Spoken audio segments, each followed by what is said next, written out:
পৰা ঘৰলৈ আহোঁতে সেইদিনাখন ভাস্কৰৰ বহুত বেছি দেৰি হৈছিল আৰু তেওঁৰ পত্নী দিনটোত ঘৰৰ ইটো সিটো কাম কৰি ভাগৰি পৰিছিল।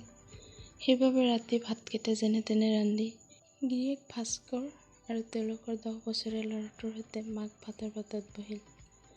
হঠাৎ ল'ৰাটোৱে ক'লে, মা, তৰকাৰীখন যে একোডাল ভাল লগা নাই।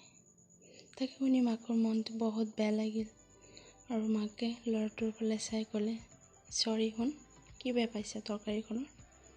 তেতিয়া ল'ৰাটোৱে ক'লে, একদম ভাল লগা নাই, মই খাব নোৱাৰোঁ।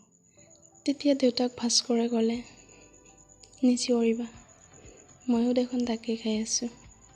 আৰু তুমি যদি ভাবিছা ইয়াত কিবা কম আছে, তেতিয়াহ'লে নিজৰ মতে ভাল লগাকৈ নিমখ চাট মছলা অকণ দি লোৱা।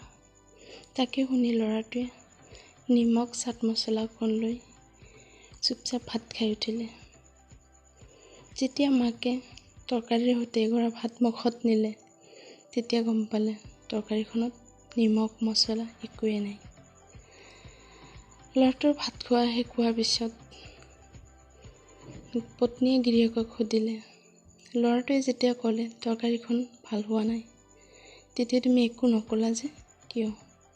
তৰকাৰীখনতো সঁচাকৈ বহুত বেয়া হৈছে। তেতিয়া ভাস্কৰে ক'লে, আমাৰ ল'ৰা যেতিয়া ডাঙৰ হ'ব, আজিৰ এই তৰকাৰীখনৰ সোৱাদ মনত নাৰাখে। মনত ৰাখিব আমাৰ শব্দ, আমাৰ ব্যৱহাৰ। ল'ৰা ছোৱালীয়ে মাক দেউতাকৰ ব্যৱহাৰ অনুকৰণ কৰে। যদি গিৰিয়েক ভাস্কৰে তেওঁলোকৰ ল'ৰাটোৰ দৰে প্ৰতিক্ৰিয়া ব্যক্ত কৰিলে হয়,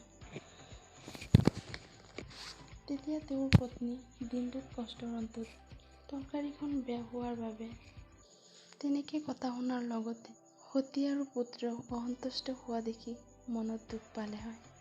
লগতে ল'ৰাটোৱে শিকিলে হয় যে এনেকে ক'ব লাগে আৰু খাই ভাল নাপালে এনেদৰে ব্যৱহাৰ কৰিব লাগে। ভাস্কৰে বিচাৰিছিল তেওঁৰ ল'ৰাটো এনেদৰে ব্যৱহাৰ বিকশিত নহওক। সেয়েহে ভাস্কৰে নিজৰ ব্যৱহাৰ নিয়ন্ত্ৰণ কৰিছিল। গিৰিয়েক হিচাপে ভাস্কৰ আৰু দেউতাক হিচাপে ভাস্কৰ। দুয়ো ক্ষেত্ৰতে ভাস্কৰৰ ব্যক্তিত্বই আমাৰ হৃদয় জিনিলে। আশা কৰোঁ সকলোবোৰ পিতৃ, স্বামী ভাস্কৰৰ দৰে হওক, সৰু সৰু কথাবোৰ এনেদৰে খেয়াল ৰাখক। এই কথাবোৰ একেবাৰে সৰু আৰু সাধাৰণ, কিন্তু সৰু সৰু কথাবোৰত মন দিলে সম্পৰ্কবোৰ গাঢ় আৰু মজবুত হয়। যদি ভিডিঅ'টো ভাল পালে তেনেহ'লে like, comment, share and subscribe কৰিবলৈ নাপাহৰিব। পুনৰ লগ পাম এটি নতুন ভিডিঅ'ৰ সৈতে। তেতিয়ালৈকে সকলো ভালে থাকক, নিজৰ খেয়াল ৰাখক। আজিলৈকে আহোঁ, ভিডিঅ'টো চোৱাৰ বাবে বহুত বহুত ধন্যবাদ।